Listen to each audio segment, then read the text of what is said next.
Kejadian pasal 28.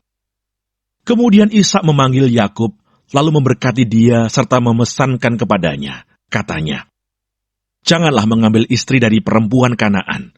Bersiaplah, pergilah ke Padan Aram, ke rumah Betuel ayah ibumu, dan ambillah dari situ seorang istri dari anak-anak Laban, saudara ibumu.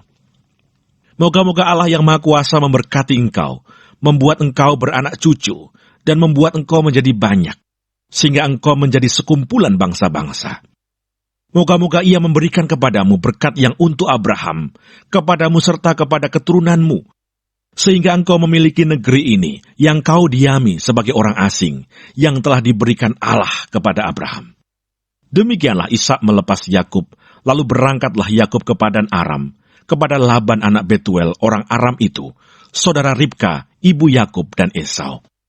Ketika Esau melihat bahwa Ishak telah memberkati Yakub dan melepasnya ke Padan Aram untuk mengambil istri dari situ, pada waktu ia memberkatinya, ia telah memesankan kepada Yakub, "Janganlah ambil istri dari antara perempuan Kanaan."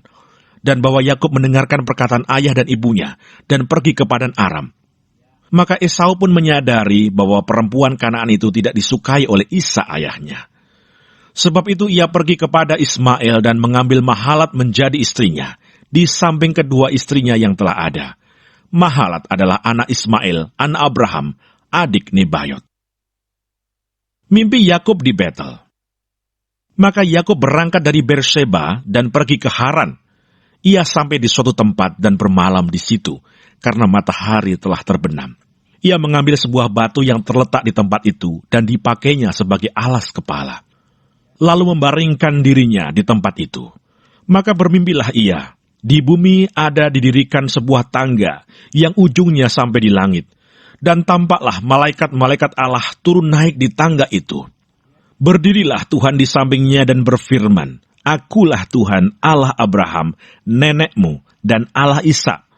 Tanah tempat engkau berbaring ini akan kuberikan kepadamu dan kepada keturunanmu. Keturunanmu akan menjadi seperti debu tanah banyaknya, dan engkau akan mengembang ke sebelah timur, barat, utara, dan selatan, dan olehmu serta keturunanmu semua kaum di muka bumi akan mendapat berkat.